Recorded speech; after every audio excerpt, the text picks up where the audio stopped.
Hello 10th class, this is your chapter number 3 of history, nationalism in India.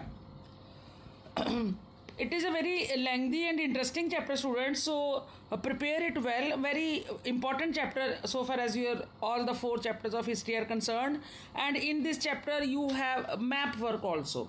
Clear? Now nationalism in India. What is nationalism? Nationalism की feeling क्या है और ये हम Indians में almost कब से शुरू हुई? So let us discuss all this. और इस नेशनलिस्टिक मूवमेंट में हम इंडियंस ने क्या क्या किया, we shall be dealing in all these things in detail. Now as all of you know that जब वर्ल्ड वॉर फर्स्ट फिनिश हुआ तो क्योंकि उस वर्ल्ड वॉर में ब्रिटेन भी इन्वॉल्व था जो कि विनिंग साइड में से था, तो whenever there is a war, whether that is a winning side or the other side, देखो नुकसान डिस्ट्रक्शन तो दोनों साइड से होता है. सो इसी तरह से जो वर्ल्ड वॉर में 1 में जो ब्रिटेन को नुकसान हुआ था, so they wanted to get something or the other from the colonies. जहाँ जहाँ पे उनका कॉलोनियल रूल था वहाँ से वो उसकी थोड़ी बहुत जिसको आप कहते हैं ना भरपाई करना, so they wanted to do that. And so because they were in India also colonial rule उन्हीं का था, तो दे वांटेड कि किसी ना किसी तरीके से we must get maximum out of India also. ठीक है, लाइक इंडिया से उन्होंने टैक्स जो सिस्टम था वो उसमें चेंजेस लाए, टैक्स बढ़ा दिए, कस्टम बढ़ा दिया, इवन इनकम टैक्स इम्पोज कर दिया, और इवन छोटी छोटी चीज़ों के ऊपर टैक्स लगाना शुरू कर दिया. और तो और जो हमारे मतलब पुअर और गरीब फैमिली से, किसान फैमिली से जो लोग थे, मेन स्पेशली, उनको अपनी आर्मी में रिक्रूट करना शुरू कर दिया.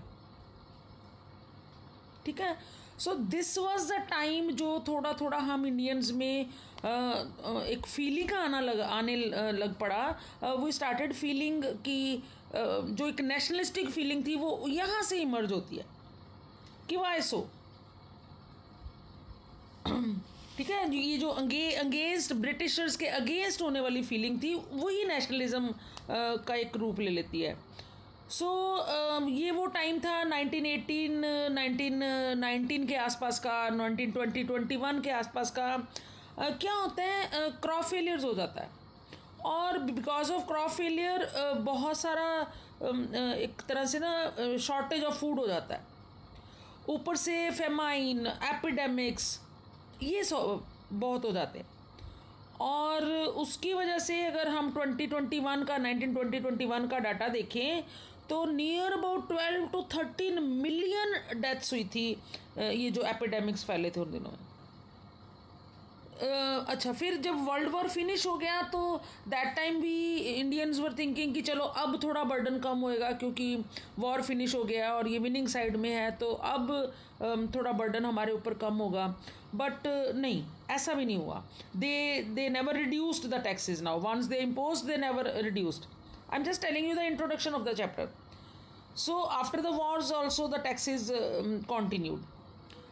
This was the time when the greatest hero, जो जिनको हम मोहनदास करमचंद गांधी के नाम से जानते हैं, 1950 में उनकी एंट्री होती है इंडियन सिनेरियो में. He was in South Africa, और Gandhi ji non violence, all of you know, non violence के पुजारी थे, ट्रुथ के रास्ते पे चलने वाले थे. सत्याग्रह का कॉन्सेप्ट अभी हम डिस्कस करेंगे, वो उन्होंने लॉन्च किया. तो when he was in South Africa, वहाँ पे भी उन्होंने जो रेसिज्म था उसके अगेंस्ट आवाज़ उठाई थी. और 1915 में जब वो इंडिया वापस आ जाते हैं तो here starts the series of events. ठीक है, 1916 में उन्होंने चंपारण में जो फोर्सिबली इंडिगो प्लांट्स को, कमर्शियल क्रॉप जिसका यूज़ ब्रिटिशर्स करना चाहते थे, वो उनसे फोर्सिबली ग्रो करवाया जाता था फार्मर से. तो उसके अगेंस्ट चंपारण में गांधी जी ने आवाज़ उठाई. फिर 1917 में गुजरात में खेड़ा गांव में उन्होंने आवाज़ उठाई. That was against the tax payment, revenue payment. क्या होता है कि प्लेग डिजीज़ की वजह से बहुत सारा लोगों का लॉस होता है, ह्यूमन लाइफ्स भी एंड ऑल दैट. तो people they were not in a condition to pay the revenues, तो गांधी जी ने उनको भी सपोर्ट किया 1917 खेड़ा गांव में. Then in 1918 also, so we will study all these sequence and series. It was just the introduction that this was how the feeling of nationalism was there in the mind of the people. और नेहरू जो गांधी जी हैं वो इस freedom struggle के, इस nationalism की feeling के एक हीरो की तरह इमर्ज होते हैं इंडियन हिस्ट्री में. So next we shall be dealing in the next video. Thank you.